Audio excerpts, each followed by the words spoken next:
Yamwakwa abason kodo Badwam TV Badwam so. Yasema mamu nyina fishi apa afisa se ne nyina yete asenkwa ne ahoden ekura yen. Anopai kase ne brason sa utibie. Ne etodwa omu bi ya wobetini EPA mpanifo de kosen mu odene emobi ya event organizers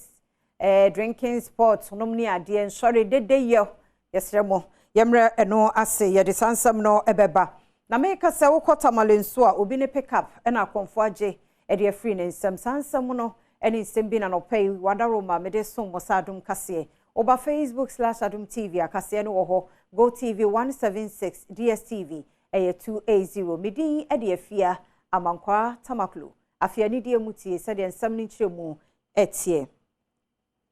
Environmental Protection Agency e de atudwa kiremu ekuokuo ene ankrankre ya bronye yebedia ma de besi besie no dede ye de ya yema no emrase omo si free enei ekure womo kọ amiamia hodo no drinking sports no mia ansori nyom be rewra ho so dede no bro so de amra no wo ho ne ubedi Adom TV etwaso ya hunu se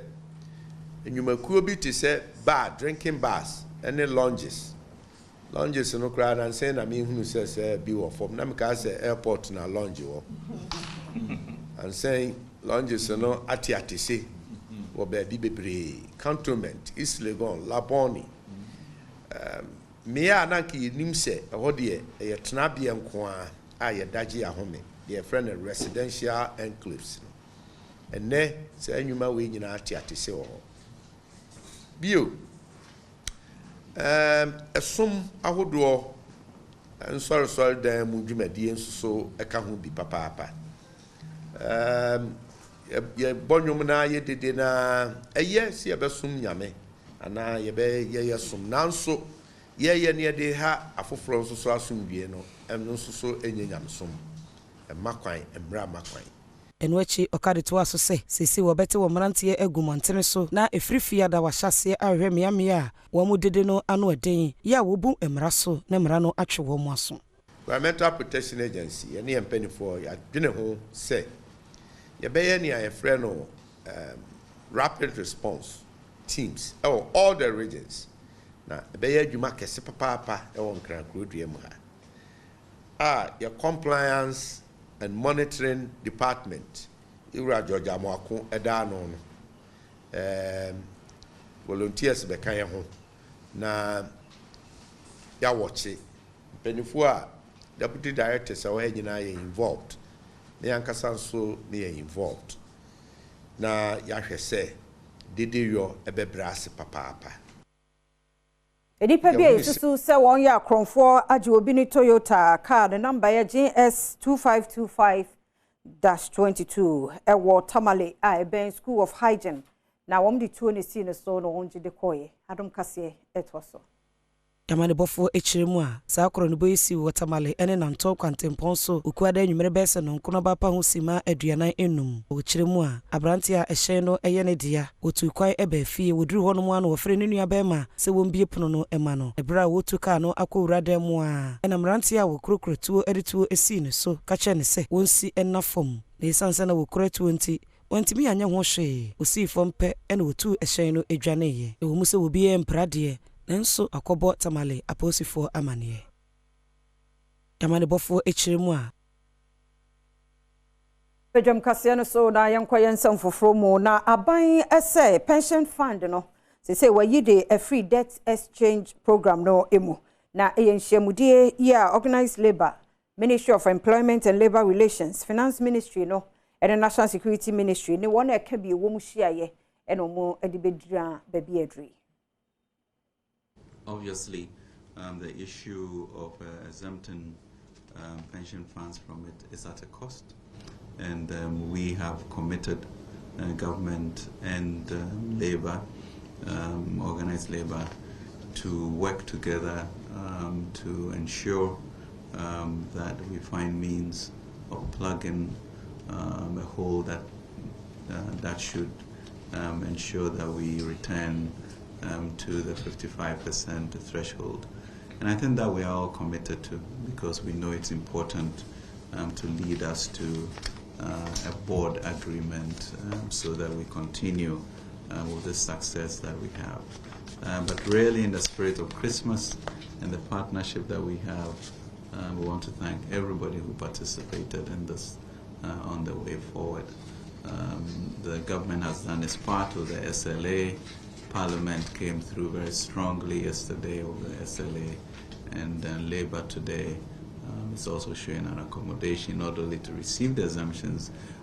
but to also work to make sure that we restore to debt sustainability. National Road Safety Authority and Adenta Motor Transport and Traffic Directorate NTTD aka won ho abomo ade afutuo ne kasa e ma hyenkafo ya wo mofa Adenta bri kwantempon no so won mo yese se be ya yenyina ye ho ne bebo ye ho ban afri enkwanhie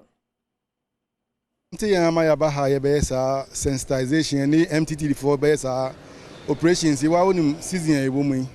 afina so bronya aso na nim sem pempi na duru bronya time na accident bebre esisi say this is the time man for make merry and mo no monsan mo pentem akwa ba fa passengers akwa ba nti ya na ntoboase any driver for no afem nti ya na ehun abehia say road safety for any police ya ba kwan ne so na ya behwe say omo de kwan so jojomra na digima then wa boa ma motimi akwa ba na oyeni ahoro ayete wo ye kwan so no ne nyina to betwa efutuo ni say driver there papa ne driver wetu efi ufie na wasa kodu fie asundwe mu na wo fifie a wo ba no wakra busuafo wo kire se wo ba enti no e be pese wo driver bia wo drive ya make sure say speed there ehun hia I mean reduce your speed to the very minimum, reduce their speed na di emra na wo kwan no so wo ya sa na e be boa afen so phone so be brace no mo kura phone no so no se ba se wo kura phone now the driver e ma attention no e divide from the road na no so no ama accident esi nti niam sa no ye tu omfo so mo nhwe ye na mo nya sa na omutimi en drive enko su bebi omo kona asumdwe mbra. Greater Accra Regional Security Council ya Regional Minister Henry Cote da won no Onin Centrafo kakra bi ehia na adwuma wo mo ye 2022 ni mo nso wadan ho adi ache. Moving some of the scrap dealers or moving the scrap dealers, they have found a place on the Mortuary Road stretch. We are putting ourselves together. We'll allow them to also celebrate the Christmas. And when after that,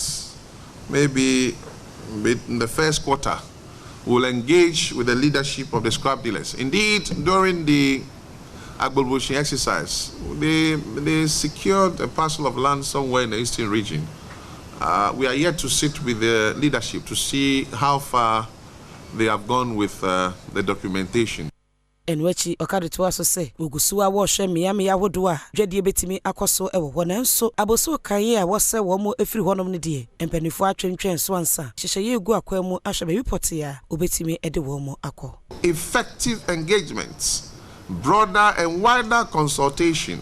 which may travel between 1 year to probably 6 years or more. That is why I talked about short, medium, and long term. We'll have that kind of arrangement with them, and then eventually they will leave. But I want to state here and now that there are no intentions whatsoever to go and remove them from Abosoka. It cannot be done, because you see, like Adom Kotoku, the stores had already been built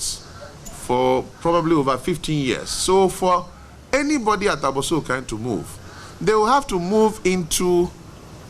shops, an area that has properly been planned, because the essence of relocating them is to create an enabling environment for. Adom say number 1 traditional council no de atudwa say neidie wo mo ensoso fulani fo so ho e na galamsey so wo mo soso so ho enti so obi abonitri mo po so de na say man ni pekuo bi eti say dia won se san adwen ko fori bo student che etwa so Unanchie waya sase so na ya beka se be fa nanchie no kọ ya be se oda no wan fa nanchie no mia meto aboba ama therefore no mo ko nanchie ni nyina firi asase so mesra mo se wo mo meka ho wo mo meta ya ti wo mo mfa suma se nkoji obia sika na ɔmfa nantwie emegu yasase so na ɔmfa mesɛ yasase yɛ tomasefoɔ yɛ akuafoɔ yɛdɔ yɛdidi anantwie no begu ha wɔn bɛɛ wi aduadeɛ asɛe no yɛmma ho kwan ɛmma saa ade no ɛnkɔ so. ɛno akyi wɔka to aso sɛ sɛ aban anhyɛ na wɔn mu etu afam agudeɛ wantwe wɔn aso yie a ebetu mmerɛ bi ɔman Ghana agye sɛ yɛkra nsuo ɛna ba ɔman yi mu. Mo nyinaa mo wɔ Ghana ha mo ate sɛ ebinom nenam na wɔn tɔn wɔn sɛ ase ne yɛtutu biribi yɛfrɛ no galamsey sɛ wofa kwan so sɛ wokɔ Kumasi anaasɛ wokɔ Takoradi a yɛtutu amena da hɔ a nsuo no nyinaa ayɛ atɛtɛ ɛbɛtɔ dabi kakraa bi no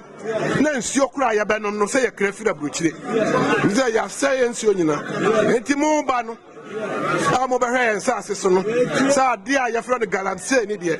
monyi bi ma yɛ asase so da na yɛbɛma yɛni aba ho wo a asɛm a meekɛn no. Mampani Adom Akufo-Addo sɛ bibibia no wo ebesi ne kwan sɛ National Cathedral no ma wonsie ne obeye bia na sɛ ne monyam hye no wode ebɛhye nyame ene ne manfo no obeye. Adom TV etwaso. Before I conclude, I want to thank the Presbyterian Church of Ghana for the support it continues to give for the construction of the National Cathedral. Just like Sanballat and Tobias, in the days of Nehemiah, there are some who do not share my view on the building of the National Cathedral. I respect their right to differ, but I'm confident in my decision by the vast numbers of enthusiastic supporters of this project whose spiritual dimension is limitless. Upon completion, the National Cathedral will serve not only as our collective thanksgiving to the Almighty for the blessings He has bestowed on our nation, sparing us the ravages of civil war that have bedeviled the histories of virtually all our neighbors and the outbreak of deadly mass epidemics, but also as a rallying point for the entire Christian community of Ghana, which represents 70% plus of the population of our country.